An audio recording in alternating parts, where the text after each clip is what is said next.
Hi everybody, my name is Kenny. I'm here with Killian, and today we will talk about TikTok made me buy it. It's a case study that will show you how you can use TikTok to grow your brand.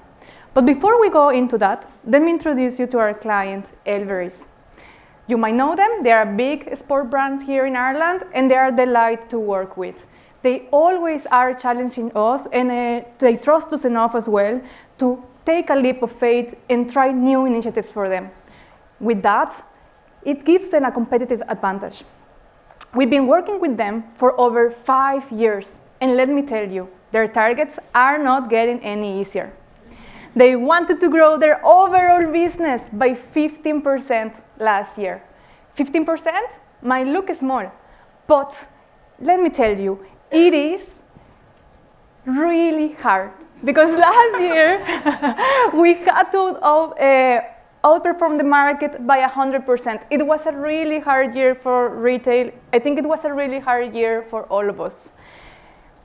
And I will take you back to that scary year. We were just out of the pandemic, ready to live our best lives, and then out of the sudden, we were hit by inflation.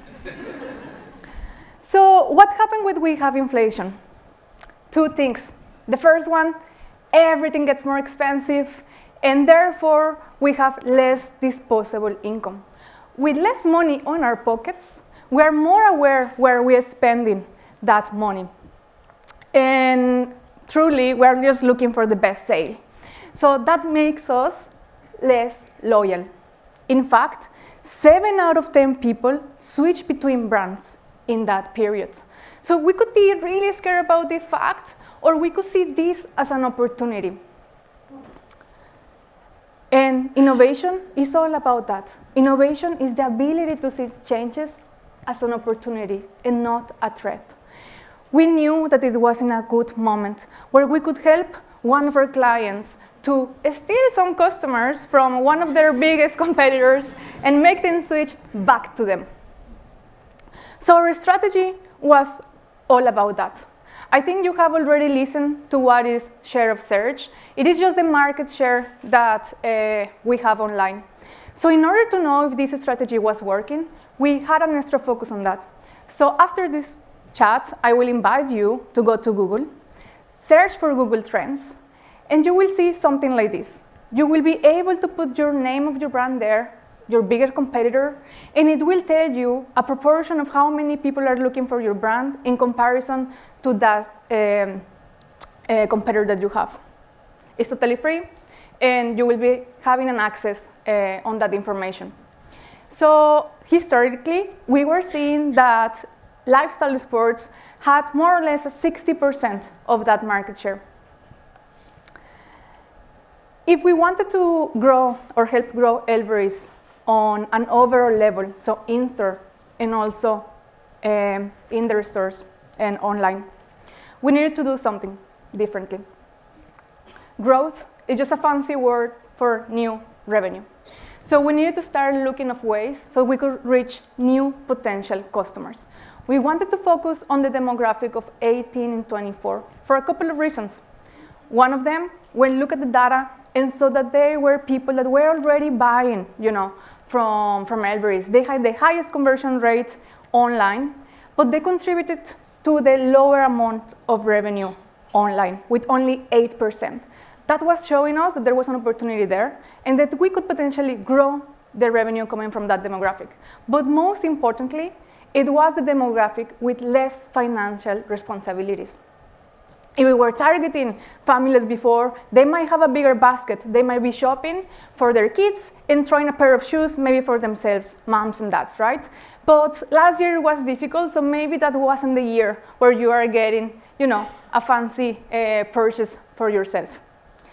But for this demographic, a new pair of runners, it wouldn't make it or break it. So we need to expand our targeting there.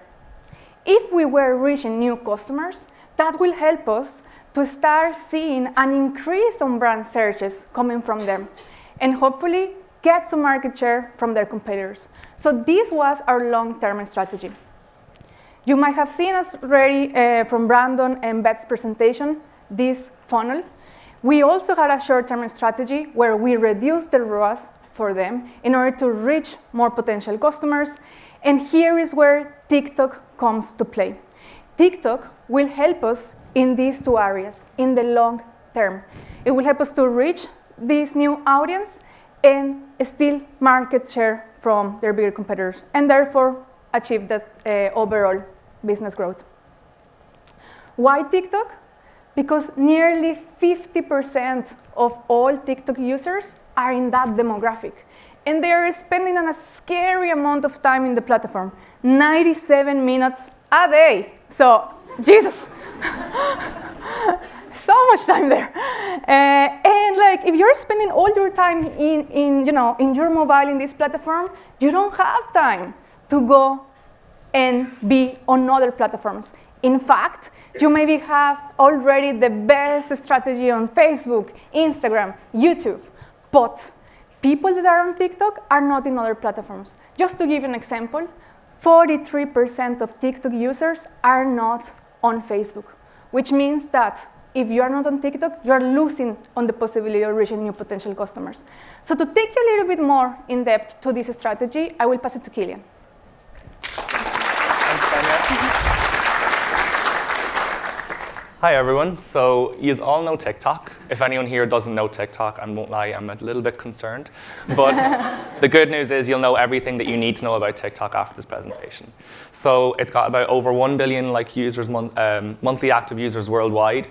It's really captivated the digital world in the last couple of years. It's taken over with its addictive short form video, viral challenges, music trends. And as Brendan said earlier, it's got a frighteningly accurate algorithm. I myself am a really good example of this because it took me 18 years to realize I was gay. It took TikTok 18 minutes. So that's how accurate the algorithm is.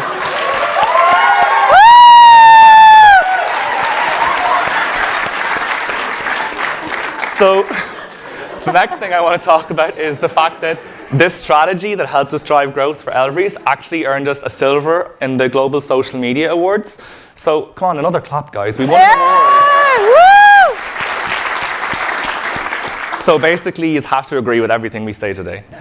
So basically what we did was we wanted to make sure that we were jumping on trends quickly. Anyone who uses social media, you'll know that something that's trending today or yesterday or even last week could be dead tomorrow or next week. These trends kind of die as quick as they start, so we knew we had to be really quick and react to them and weave them into our strategy whatever way possible. The next one was taking advantage of interactive ad formats. So when we first kicked off on TikTok for Elvery's, it was still quite new in the Irish market. There were all these new features coming available all the time. So we wanted to make sure that basically anything that would work for our strategy, that we were making sure that we used them in our ads. And then, of course, just delivering authentic and relatable content. So I know these words kind of sound a bit fluffy. Basically, what this means is just making sure that the content that you put in the platform is really native to the platform so that people can really resonate with that. So I will dive a little bit deeper into all these points. So the first one, as I said, was the trends. So the two one that we looked into most was the packing my order and the unboxing my order. So we basically went and looked at the trending hashtags for both of these trends. Both of them were doing really well at the time. They were trending really high in the Irish market. So we said to Elvery's, hey, we're kicking off a TikTok. We really want to do something that revolves around the packing and the unboxing. So that's exactly what we did. They created this really cool piece of content of Bundy Aki, who's their brand ambassador, and he's an Irish rugby player. Basically, his order was being packaged, shipped, delivered to him, and then it arrived to his house and he unboxed it. So we knew that this worked really well because we were really lucky to get a ROAS of 1 on the platform around the time that we launched. We got one of 15, so we knew that this was working really well. And I want to just preface by saying that was a platform ROAS, not GA. So it was a smashing success.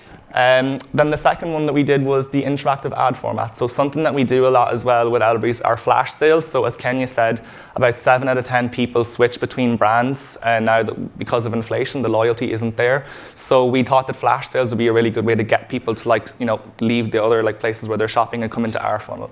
So we did this on TikTok and we used these little countdown stickers, which you can see here. Essentially, these were just little stickers to show you exactly how long you had until the sale ended and how long you had until you could redeem that offer. So these are really good at kind of driving urgency and forcing people to click on that ad and go onto the website.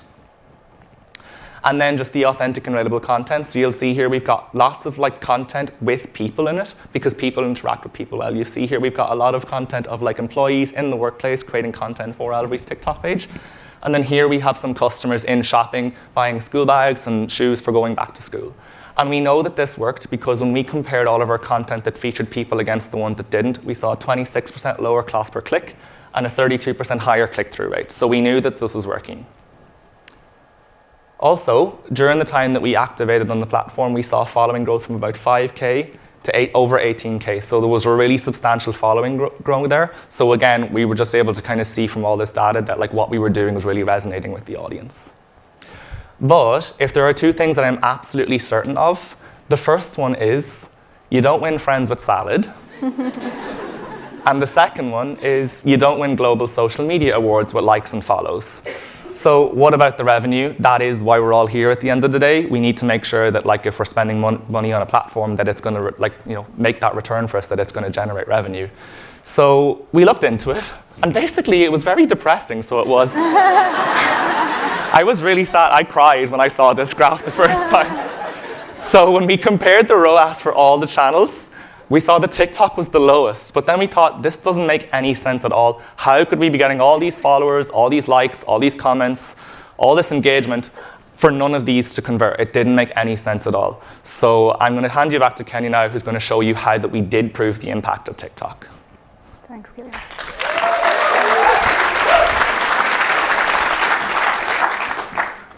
So if we keep tracking, the way that we track with other platforms, I think we wouldn't never see the results.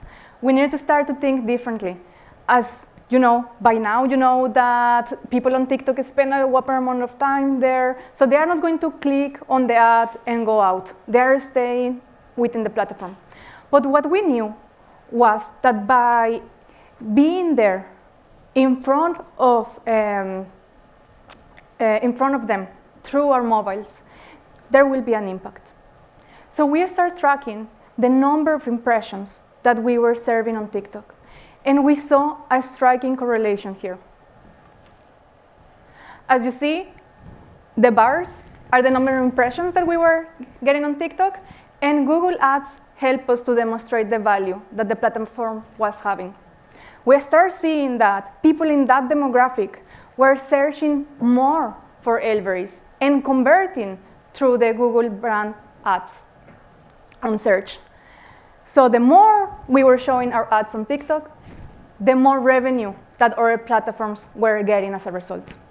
What this is telling us is that attribution is a little bit tricky, that other platforms might be getting the gains on what we are achieving with TikTok.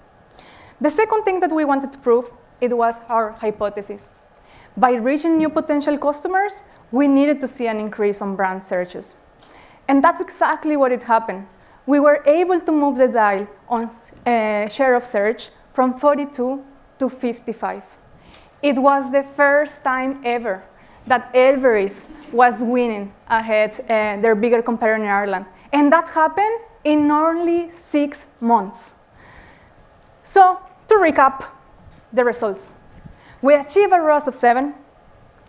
More people in that demographic now buy online with Elvery's, 12%. And we were able to beat their biggest competitor as well in share of terms.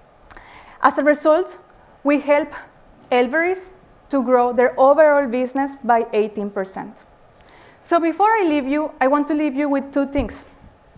First, having a ROAS target is great for last month or even this month.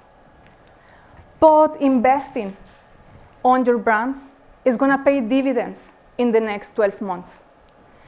And the best day that you're going to start doing that is today. By incorporating something new into your strategy, like a new channel like TikTok, or by investing in your first-party data with a really strong email strategy. And the second thing that I want to leave you with is just a thought. So next time you buy something, ask yourself, did TikTok make me buy it? Thank you, guys.